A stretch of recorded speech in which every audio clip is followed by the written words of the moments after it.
Bom dia, bom domingo, vamos lá, retomada de conteúdo para o segundo ano dos Talamares, coisinhas que vão cair na sua prova de terça agora.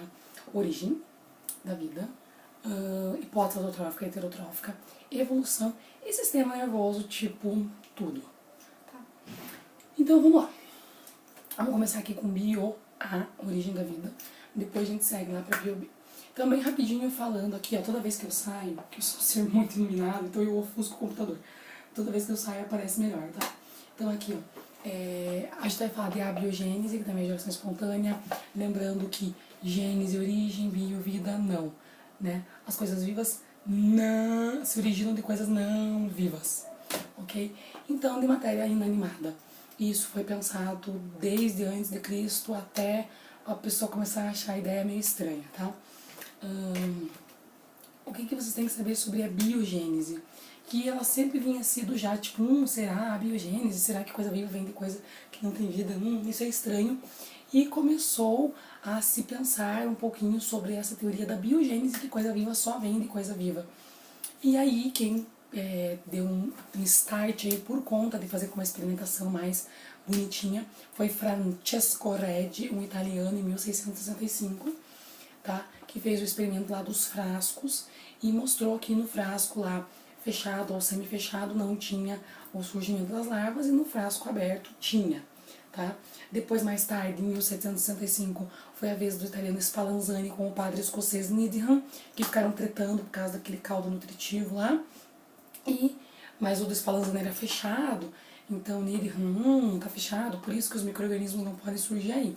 Lembrando que já tinha microscopia já nesse iniciozinho aqui, já tinha microscopia, aqui ela já estava bem forte, ele já tinha noção de micro-organismos. Beleza.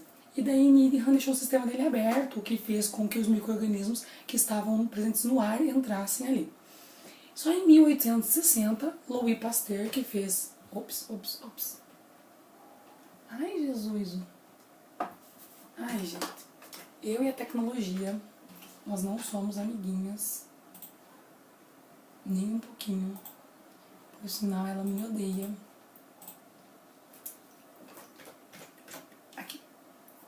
Que fez aquele frasco, contei pra vocês que ele mesmo fez o frasco. E essa foi a grande sacada dele, porque o que ele fez? Ele teve um sistema aberto, mas que depois, quando ele aqueceu, a água que se acumulou aqui por conta da condensação nesse pescoço aqui de cisne, ela impediu que micro-organismos conseguissem entrar ali. E daí ele conseguiu derrubar definitivamente a teoria da abiogênese só em 1860, tá? Outras teorias que daí vão falar sobre como... Daí assim, beleza, acabou a biogênese, mas como que o primeiro ser vivo surgiu? Então temos teorias para dizer como o primeiro ser vivo surgiu. Uma de cunho religioso, que não tem nada a ver com ciência, que é o criacionismo, uma força maior criando as coisas como elas são, e a panspermia cósmica, que diz que de outro lugar do cosmos veio essa primeira forma de vida aqui para a Terra. Provavelmente por um meteoro que se chocou aqui. Isso faz algum sentido, visto que meteoros conseguem sim trazer algumas substâncias orgânicas.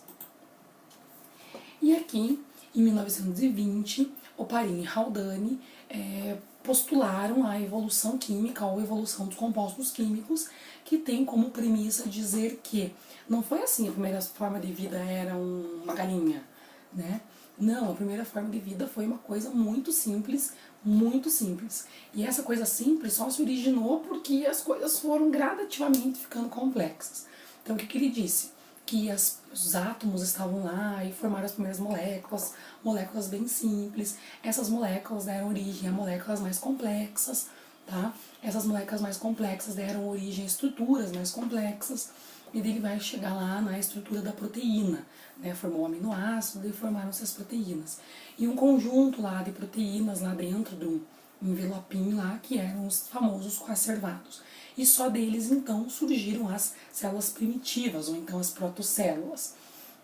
Então, aqui é o que eles falaram lá na evolução, né? Compostos inorgânicos formando moléculas orgânicas simples, bem mais complexas, como é o caso da proteína, formando coacervados e as protocélulas. Esta era a ideia da evolução química. Professora, muito estranho isso. achando que isso não tá ok. Em 1953, o experimento dos dois carinhas lá de Miller e Urey comprovou algo que isso, quer dizer que isso tem um fundo de verdade bem grande, porque eles simularam a Terra primitiva, colocaram lá substâncias inorgânicas, conseguiram fazer a partir delas substâncias orgânicas simples, conseguiram chegar a fazer aminoácidos em um laboratório, comprovando então que essa evolução poderia ter acontecido sim. A energia que faria essas ligações acontecerem seria a energia vinda dos raios, das descargas elétricas que tinha na época, porque tinha chuvas torrenciais. Então até aí tudo ok, bate a história, tá? Que foi esse experimento aqui. Então nesse experimento que eles conseguiram comprovar a teoria da evolução química que tinha sido dita por Haldane e Oparin.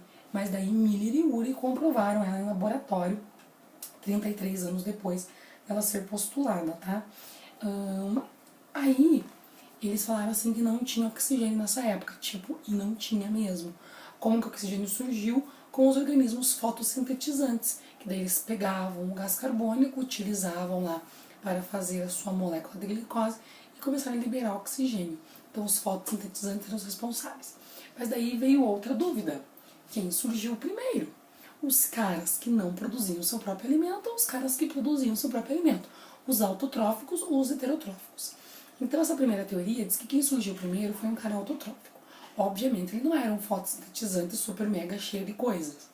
Ele era um quimio-sintetizante, né? Ele não usava a luz, ele usava substâncias químicas para conseguir produzir o seu próprio alimento. Depois veio um cara que fazia fermentação, que é o heterotrófico. Após isso, o cara fotossintetizante, e daí para poder ter oxigênio, para ter os caras que respiravam, né? Porque os caras que respiravam não podiam aparecer, obviamente, não podiam aparecer antes dos fotossintetizantes, porque eles que conseguiram colocar oxigênio na atmosfera. Beleza. Essa aqui é a teoria heterotrófica. Ela vai dizer que não, quem surgiu primeiro foi um fermentador, não foi um quimio-sintetizante. Ela é a mais aceita atualmente. Por quê? Ela é mais aceita atualmente porque o cara que faz quimiossíntese, ele é mais complexo que o cara que faz fermentação.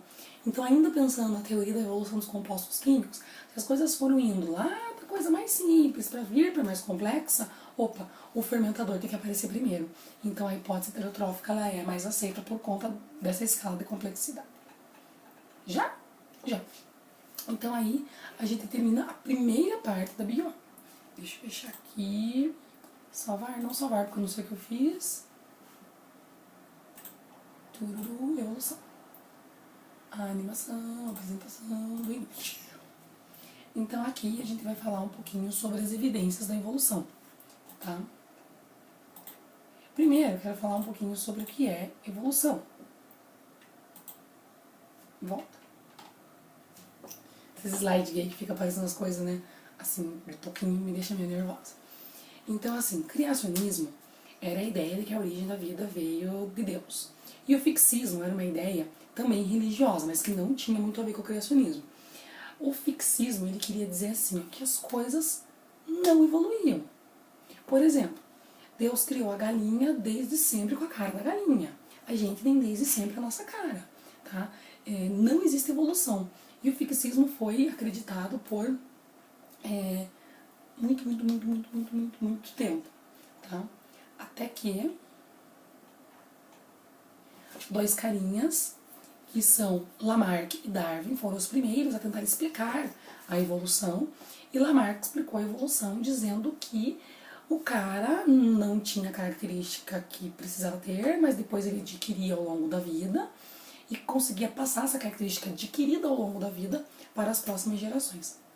Qual é o erro de Lamarck? Dois, né? Primeiro, que nem tudo a gente consegue desenvolver por utilizar. Isso tem mais a ver com músculo. Se eu utilizo bastante, eu vou potencializar. Mas visão, se eu utilizo bastante, eu não consigo potencializar a visão. Pelo contrário, às vezes eu posso desenvolver problemas de visão por utilizá-la muito. Então isso não dava certo para tudo. E outra coisa que a característica que a gente adquire e a gente não passa para a próxima geração, tá? Porque elas não estão no nosso material genético.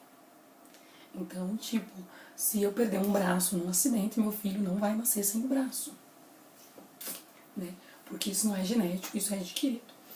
Aí veio Darwin para explicar a teoria da evolução. E ele disse que, na verdade, existe diferença entre as espécies. Ninguém é igual, é só a gente olhar aí pro lado que você vai ver que nenhum ser humano, por exemplo, é igual, nenhum gato é igual, né? Nenhuma árvore, por mais que sejam todas araucárias, não vão ter todas o mesmo tamanho, não vão ter todas a mesma espessura. Isso depende de várias coisas. Então ele disse que os indivíduos têm diferença entre si e que essas características diferentes tornam ele mais ou menos adaptado.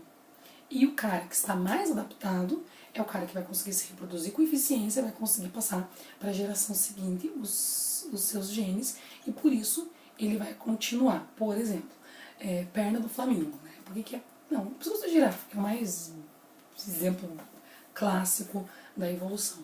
Né? Então Darwin, Lamarck dizia que a girafa tinha pescoço curto, só que acabou a vegetação rasteira e ela começou a ter que se esticar para conseguir pegar as folhas mais altas. E daí, de tanto se esticar, o pescoço foi crescendo e essa característica passou para frente. Darwin dizia que não, que existia diferenças entre o pescoço da girafa, como existe no nosso tamanho mesmo. Existiam girafas do pescoço mais curto, girafas do pescoço um pouco mais longo. E as do pescoço curto, por ficar sem alimento, morreram. E as do pescoço mais longo conseguiram se alimentar, se reproduzir e passar os genes para frente. Isso é seleção natural, a natureza selecionando a galera. O que diz que a evolução realmente existiu? As evidências da evolução. Por exemplo, fósseis. A gente tem fósseis dos animais com características que não tinham nada a ver com as características que tem hoje. Ou seja, não existe o fixismo, não é uma coisa que é assim desde sempre. Tá? Anatomia comparada, eu comparar a anatomia deles. Olhar aqui e falar, esse grupo tem, esse grupo também tem, né? Será que do nada? Comparar os embriões também, e também comparando de forma química, que a gente já vai falar, bioquímica, que a gente vai falar. Então, os fósseis, aqui tem o conceito de fóssil, aí aqui tem umas ideias de fóssil, então, desde fósseis, por exemplo, cropólito, que é o cocô fossilizado, né? Dá para dar uma ideia do animal? Dá para dar uma ideia do animal. Então, os vestígios que eles deixam também dá para dar uma ideia dele. Ou o fóssil verdadeiro mesmo, que é o carinha lá, propriamente dito, tá? Né? Que dá uma ideia bem melhor do que o no fóssil, mas todos têm sua importância, tá? Beleza. Então, aqui, deixa eu voltar. Aqui. Então, o fóssil, ele nos mostra que realmente as coisas não tinham essa ideia de fixa. Aí, as evidências bioquímicas. Tá? Ele vai dizer, deixa eu ver aqui se tem mais alguma coisa dele. Aqui. Eles vão nos dizer que nós viemos de um ancestral em comum, pensando na parte genética do animal, as semelhanças que vão ter. Então, aqui... Anatomia comparada. Essa imagem é muito idiota, tudo bem. Isso aqui você tem que saber a diferença. Órgãos homólogos e órgãos análogos. O que são órgãos homólogos? Um órgão homólogo é um órgão que tem a mesma origem, tá? Mas não tem a mesma função. Por exemplo, se você pega, deixa eu sair aqui para você enxergar. Ainda vou derrubar tudo aqui. Esse aqui tá quase derrubando. Aqui, se você der uma olhada aqui, ó, você vai ver o braço de um homem, a pata de um cavalo, a nadadeira de uma baleia e a asa de um morcego. E você vai ver que eles têm os mesmos grupos de ossos, úmero, ulna, rádio, carpo, claro, tamanho diferente, formato diferente, mas eles têm a estrutura muito parecida, uma estrutura homóloga, uma estrutura que teve a mesma origem, tá? Só que o braço do homem tem uma função de alavanca, no caso nosso, tem lá a baleia serve para nadar, outro serve para correr, outro serve para voar. As funções que aquele órgão desempenha, tô ouvindo Júlia atrás da porta, as funções que o órgão desempenha, pausa. Quem tá aqui atrás da porta? Era a Júlia? Vem aqui. Você tá